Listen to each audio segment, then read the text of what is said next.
जय हिंद दोस्तों, इस समय जो खबर आ रही है वो अमेरिका और कोलंबिया को लेकर आ रही है, क्योंकि अमेरिका ने अब बदले में कार्रवाई करते हुए कोलंबिया को इस बात का गुनहगार बताते हुए साफ इनकार कर दिया कि कोलंबिया ने इस बात का जिक्र किया कि हम अब सैन्य हथियार खरीदना आपसे बंद कर देंगे। बहुत कुछ चल रहा है इस वक्त जियो पॉलिटिक्स में, और अल जजीरा की रिपोर्ट ने इस बात का खुलासा किया कि कैसे नशा विरोधी अभियानों के लिए अमेरिकी सहायता लगभग $380 मिलियन प्रति वर्ष देती है। तो देखो खबर सामने आ रही है, कोलंबिया में नशा विरोधी अभियानों के लिए अमेरिकी सहायता लगभग $380 मिलियन प्रति वर्ष है।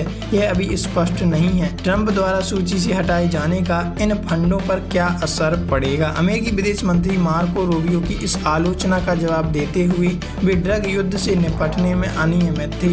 पेट्रो ने पलटवार करते हुए कहा कि लैटिन अमेरिकी जल क्षेत्र में नागरिक नौकाओं पर बमबारी करना वास्तव में अनियमित था। वे ट्रंप के इस आदेश का जिक्र कर रहे थे जिसमें उन्होंने वेनेजुएला की 2 नौकाओं पर हमला करने का आदेश दिया, जिन पर कथित तौर पर ड्रग कार्टेल द्वारा संचालित होने का आरोप था। पेट्रो ने एक्स पर लिखा कि समुद्र के रास्ते आने वाला अधिकांश कोकीन बंदरगाहों से कंटेनर में आता है और स्पीड बोटों के बजाय बड़े जहाजों पर जाता है, जो हमारे देश में आकर हमारे यूथ को, हमारे युवाओं को नुकसानदेह है। पहले भी आपने सुना होगा कि ट्रंप इस बात को लेकर सख्त हो गए, हमारे देश में किसी और देश के लोग नहीं रह सकते और कोकीन और ड्रग्स का धंधा ये हमारे देश में नहीं चलेगा, हम इस पर पूरी तरह से प्रतिबंध लगाएंगे। अल जजीरा के अनुसार पेट्रो ने कोलंबिया को अमेरिकी हितों के सामने घुटने टेकने या कोका उगाने वाले किसानों को पीटने की इजाजत नहीं देने की कसम खाई है। 2022 में सत्ता संभालने के बाद से उन्होंने अमेरिका के नेतृत्व वाले ड्रग्स के खिलाफ युद्ध में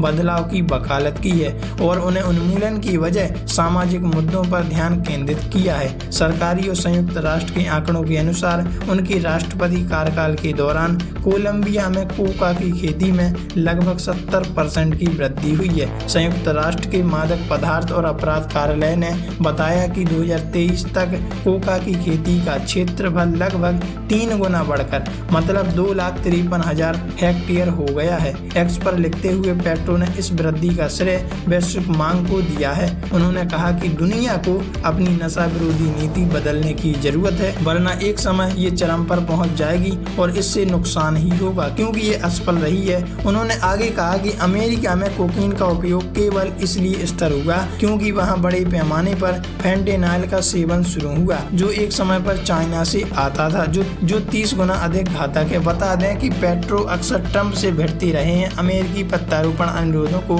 ठुकराकर और प्रवासियों तथा वेनेजुएला के खिलाफ वाशिंगटन की कार्रवाई की निंदा करके आलोचनाओं का सामना करते रहे हैं। उन्होंने गाजा युद्ध के कारण 2024 में इजराइल के साथ राजनयिक संबंध भी तोड़ दिए हैं। वैसे आप इस बारे में क्या कहना चाहते हैं? क्या वास्तव में अगर कोलंबिया हथियार खरीदना बंद कर देता है अमेरिका से, तो क्या अमेरिका को इससे कुछ फर्क पड़ेगा? कमेंट में लिखकर अपनी राय जरूर साझा कीजिएगा।